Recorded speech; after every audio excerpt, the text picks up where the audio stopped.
Flávio Dino acabou de virar o tabuleiro dentro do Supremo Tribunal Federal.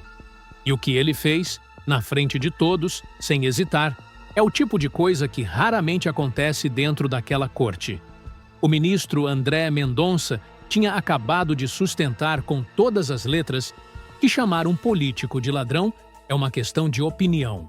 Uma tese de moral flexível, como se acusações graves pudessem ser normalizadas dependendo de quem está sendo protegido naquele momento.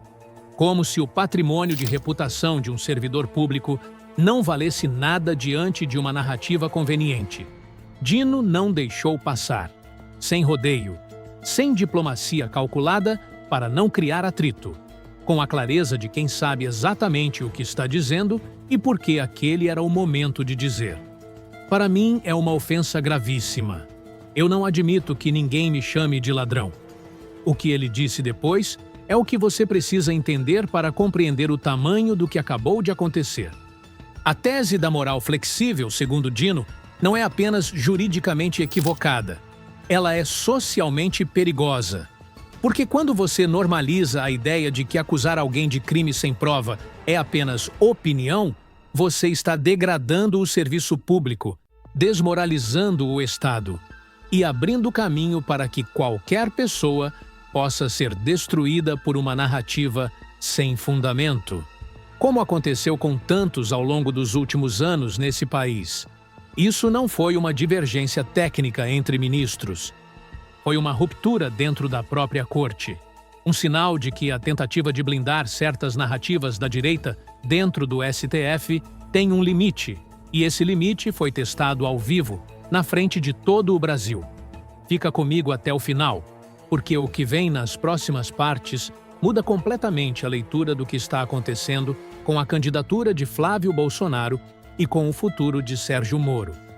Mas antes de continuar, reserve um momento para curtir o vídeo e se inscrever. Mas só se você realmente gostar do que eu faço aqui. E me conta nos comentários de onde você está assistindo e que horas são aí. Agora, feito isso, então vamos continuar. Porque o que vem a seguir é ainda mais grave do que essa abertura já sugere. André Mendonça foi indicado ao STF por Jair Bolsonaro com uma missão implícita. E dentro do plenário do Supremo, essa missão ficou explícita como nunca. Pense no que ele acabou de tentar fazer. Sustentar, diante de toda a corte, que chamar um político de ladrão é opinião, e não crime, não ofensa, não calúnia. Uma tese que, se aceita, cria um escudo jurídico permanente para um tipo específico de discurso político. O mesmo discurso que durante anos foi usado para destruir reputações, encerrar carreiras e, em pelo menos um caso notório, prender um ex-presidente sem prova concreta de crime. Não é coincidência. Flávio Bolsonaro, o candidato do PL à presidência, acumula investigações, tem o sigilo bancário questionado e está sendo apurado em múltiplas frentes, inclusive por conexões documentadas com o escândalo financeiro do Banco Master. Qualquer endurecimento jurídico em torno do que pode ou não pode ser dito publicamente sobre um político investigado interessa diretamente ao campo bolsonarista. O lobby em favor da impunidade discursiva tem endereço certo. Dino percebeu e não deixou passar. O que ele fez não foi apenas defender a própria honra. Ele deixou claro que a corte não pode ser usada como instrumento de normalização da calúnia, especialmente quando essa normalização beneficia justamente quem mais tem a ganhar com um ambiente de impunidade. E isso muda tudo. Mendonça foi colocado ali por Bolsonaro. Ele mesmo se definiu como terrivelmente evangélico no processo de indicação. Uma frase que virou código para sua lealdade ao campo que o colocou naquela cadeira. E agora, dentro da corte, tenta sustentar teses que, curiosamente, sempre favorecem o mesmo campo. Dino não é ingênuo. O público também não é. E foi exatamente por isso que aquele momento no plenário do STF teve o peso que teve. Não foi só uma divergência jurídica. Foi a exposição pública de um padrão que muita gente já suspeitava, mas que raramente é dito tão claramente dentro do próprio Supremo. Só que isso é só a primeira camada do que aconteceu nesse dia. Porque enquanto esse confronto estava rolando no STF, Flávio Bolsonaro estava afundando em múltiplas frentes ao mesmo tempo. Uma coisa rápida, antes de continuar. Tem gente que chega nessa discussão com os fatos na mão. Data, valor, nome, documento. E tem gente que até sente que algo está errado, mas quando precisa explicar, fica só na indignação. Se você não quer ficar nesse segundo grupo, eu deixei um material especial para você no primeiro comentário fixado. É um presente meu para quem quer ter base, não só opinião. Dito isso, vamos ao que interessa. O mesmo dia em que André Mendonça tenta criar um escudo jurídico para proteger políticos investigados, é o mesmo dia em que Flávio Bolsonaro foge de um depoimento marcado na Polícia Federal. Não é metáfora, é literal. O depoimento estava marcado para as 14 horas, sobre a calúnia de comparar o presidente Lula ao ditador Nicolás Maduro. A defesa de Flávio entregou um documento por escrito e cancelou a presença do senador. A velha tática: grita na internet, some no interrogatório presencial. Só que tem mais. A defesa do PL ainda precisou responder ao TSE sobre o vídeo de inteligência artificial do Jair Bolsonaro, que foi exibido na convenção do partido, aquele em que um avatar gerado por computador simula o ex-presidente preso falando para os apoiadores. A justificativa apresentada pela defesa foi que o avatar é só um boneco tecnológico, igual a um boneco inflável de campanha. Um boneco inflável. É com isso que a principal candidatura de oposição ao governo Lula está tentando se defender diante do TSE. Não com argumentos jurídicos sólidos, não com precedentes, com a comparação de um deepfake político a um enfeite de festa. E tem ainda a questão de Javier Milei. O presidente da Argentina veio ao Brasil para participar da convenção do PL, fez ataques ao Supremo e ao governo brasileiro e voltou para casa com uma denúncia criminal aberta contra ele por malversação de recursos públicos, por ter usado o avião presidencial da Argentina para participar de um evento partidário em outro país. Enquanto isso, o PT acionou a Procuradoria-Geral Eleitoral para investigar se o governo de São Paulo, do bolsonarista Tarcísio de Freitas, bancou a logística da visita com dinheiro público, hospedagem, deslocamento, toda a estrutura. Mas não para aí, porque tem um fio que amarra tudo isso de forma ainda mais grave, e que muita gente ainda não parou para conectar direito. Flávio Bolsonaro não está sendo investigado apenas pelo esquema das rachadinhas. Ele também está no centro do escândalo do Banco Master. Daniel Vorcaro, o dono do banco que entrou em colapso, deixando um rombo bilionário que pode recair sobre o Fundo Garantidor de Créditos, ou seja, sobre o dinheiro de depositantes comuns, tinha uma relação próxima e documentada com Flávio. Há um áudio do próprio Flávio pedindo notícias a Vorcaro, tratando-o de irmão, preocupado com prazos e compromissos financeiros ligados a um projeto de filme. Quando Vorcaro foi preso e depois passou a usar tornozeleira eletrônica, Flávio foi visitá-lo pessoalmente. E quando isso veio a público, Flávio teve que explicar a visita. E a explicação não convenceu ninguém que já conhecia o contexto. Pense bem no que isso significa. Um candidato à presidência, com ligações documentadas com o dono de um banco investigado por rombo bilionário, com um aliado internacional voltando para casa com processo criminal, com deepfake sendo defendido como boneco inflável e fugindo de depoimento presencial na Polícia Federal. Tudo isso ao mesmo tempo. E ainda falta a pior parte, porque enquanto Flávio afunda, Sérgio Moro acaba de receber uma notícia que ele definitivamente não queria ver circular agora. Aqui está o ponto que muda tudo. Por anos, Sérgio Moro vendeu uma imagem. A imagem do juiz incorruptível, do homem que não se dobra ao poder, do combatente da corrupção que sacrificou a carreira para servir ao país. Essa narrativa foi construída com cuidado, replicada pela imprensa, consumida por milhões de brasileiros que acreditaram de verdade que ali havia um herói. Só que essa história tem uma linha do tempo. E ela importa para você entender por que o que está acontecendo agora não é um fato isolado. Começa com a Lava Jato, a operação que prendeu políticos, empresários e, por fim, o próprio Lula, com base em uma condenação que o STF depois anulou por reconhecer a parcialidade do juiz. Em seguida, veio a Vaza Jato.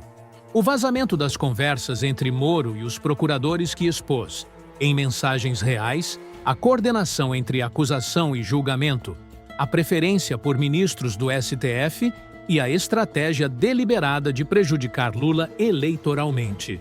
Não eram mais suspeitas. Eram registros. E agora vem a próxima camada. Tony Garcia, que foi agente infiltrado do então juiz e trabalhou diretamente com ele, fez uma denúncia gravíssima. Moro teria corrompido a cúpula do Democracia Cristã, partido pelo qual Garcia pretendia concorrer ao governo do Paraná, para impedir que essa candidatura fosse adiante. O motivo seria simples. Garcia conhece os métodos de Moro de dentro. Tem provas. E uma candidatura dele tornaria público, em plena campanha eleitoral, o que está nos autos há anos. Das denúncias que Tony Garcia fez ao STF, surgiu a primeira busca e apreensão da história na Vara Federal da Lava Jato, em Curitiba, determinada pelo próprio Supremo. A Polícia Federal ficou 8 horas dentro da vara. Levou tudo que havia sido denunciado como irregularidade. O processo está concluso com um ministro do STF, com pedido de prisão de Sérgio Moro incluído. Eu sei que você já ouviu versões desse tipo de história antes. Sei que durante anos você acompanhou denúncia após denúncia, processo após processo, busca e apreensão após busca e apreensão. E viu tudo ficar parado, engavetado, esquecido. Sei que a pergunta que mais aparece é: quando é que alguma coisa vai acontecer de verdade? Essa raiva é legítima. Esse cansaço é real. Mas o que está acontecendo agora é estruturalmente diferente. O processo concluso no STF não é uma denúncia avulsa. É o resultado de um inquérito determinado pelo próprio Supremo, com material coletado em busca e apreensão realizada pela Polícia Federal dentro da vara da Lava Jato. Não é mais alegação. É material probatório sob custódia do STF. Só que tudo depende de quem vai decidir. Há desconfiança pública legítima sobre o ministro com o processo em mãos e sobre o risco real de que uma decisão politicamente sensível seja travada internamente. Não é paranoia. É leitura de quem acompanha esse sistema há tempo suficiente para saber que nem todo processo concluso resulta em consequência. Isso precisa ser dito. E tem mais uma camada que fecha o quadro de forma perturbadora. Sérgio Moro é candidato ao governo do Paraná. Lidera pesquisas. E parte do eleitorado paranaense que já sabe de tudo isso, das conversas vazadas, das nulidades reconhecidas pelo STF, das denúncias de Tony Garcia, ainda assim considera votá-lo. Como isso é possível? A resposta incômoda é que narrativa construída durante anos não se desfaz de um dia para o outro. O herói da Lava Jato ainda existe na memória afetiva de uma fatia do eleitorado, mesmo que esse herói tenha sido desmontado fato por fato pela própria realidade. E é exatamente por isso que cada nova camada de evidência importa. Ela corrói um pouco mais essa memória afetiva.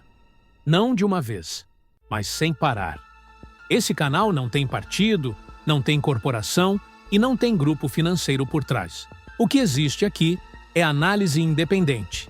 E ela só chega para mais gente quando você ajuda a espalhar. Se essa leitura fez sentido para você, curte o vídeo e compartilha com alguém que precisa ver isso agora.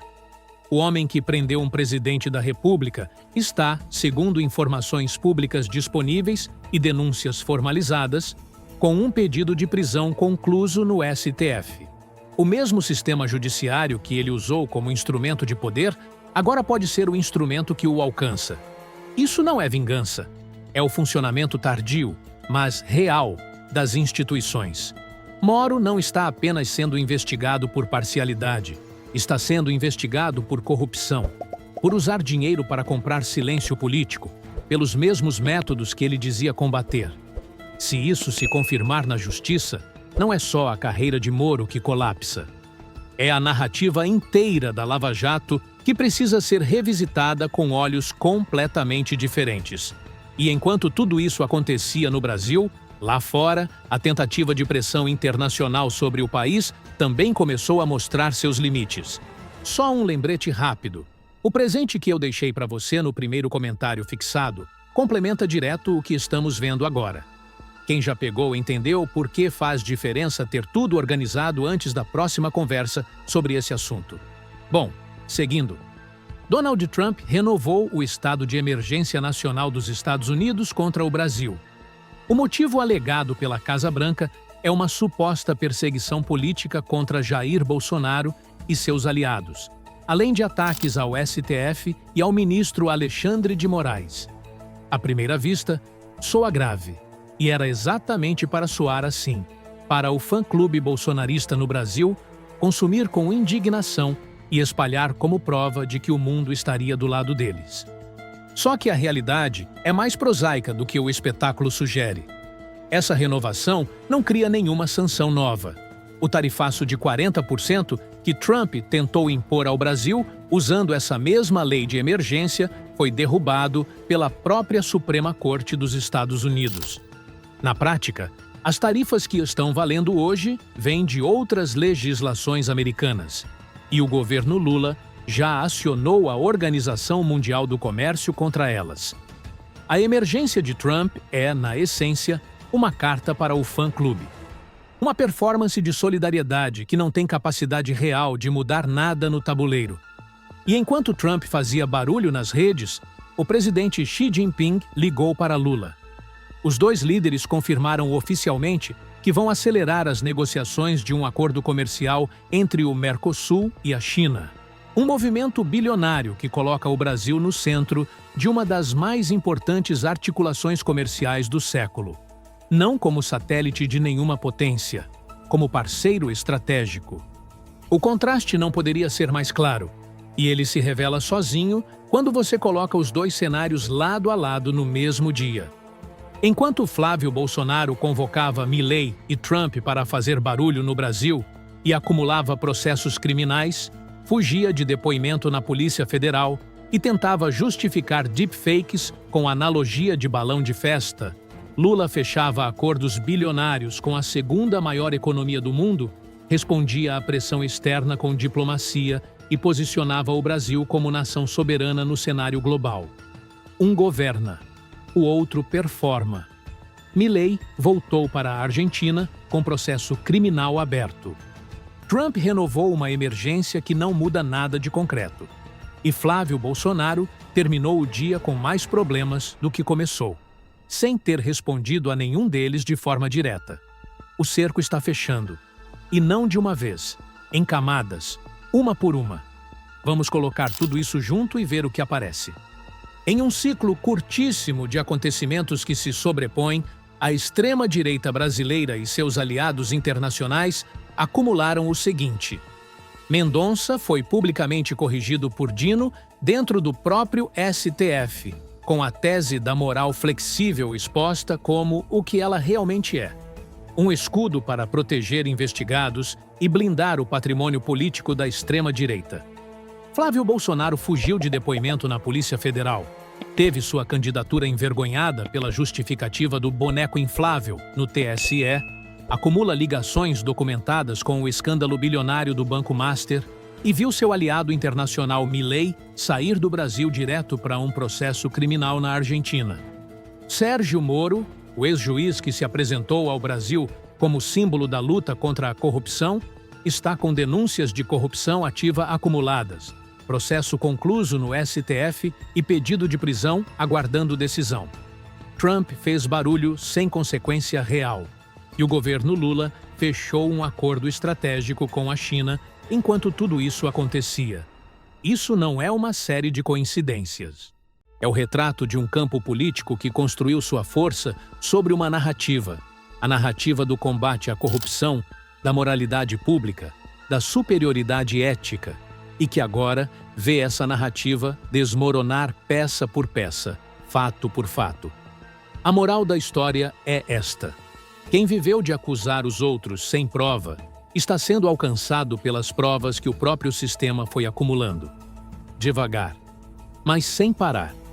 Dino não corrigiu Mendonça por capricho.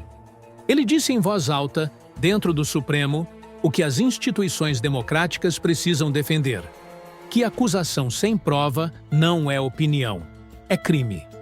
O caso de Moro é diferente e mais grave. Ele não está sendo investigado apenas por parcialidade.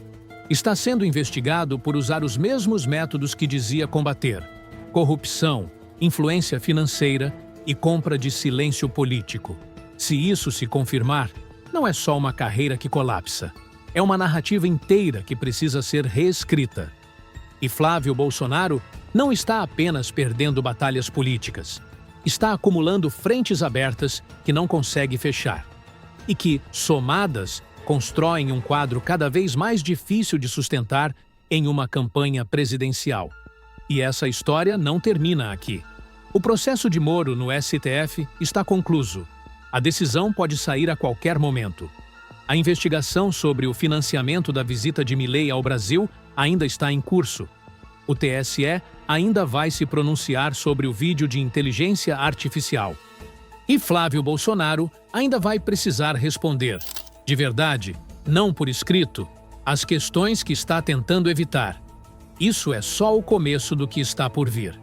Esse canal não depende de partido, corporação ou grande grupo de mídia para existir. Depende de você. Se essa análise fez sentido, se você saiu daqui entendendo melhor o que está acontecendo, curta, compartilhe com alguém que precisa ver isso e se inscreva com o sininho ativado. Cada novo vídeo traz uma nova camada dessa história e o próximo capítulo já está em movimento. Antes de finalizar, pensa nisso. Tem gente que assiste, concorda e esquece. E tem gente que guarda o que precisa e continua pronta quando o assunto volta. A diferença entre uma pessoa e outra aparece justamente na hora em que alguém pede fatos, datas e provas. Se você prefere o segundo caminho, eu deixei um presente no primeiro comentário fixado.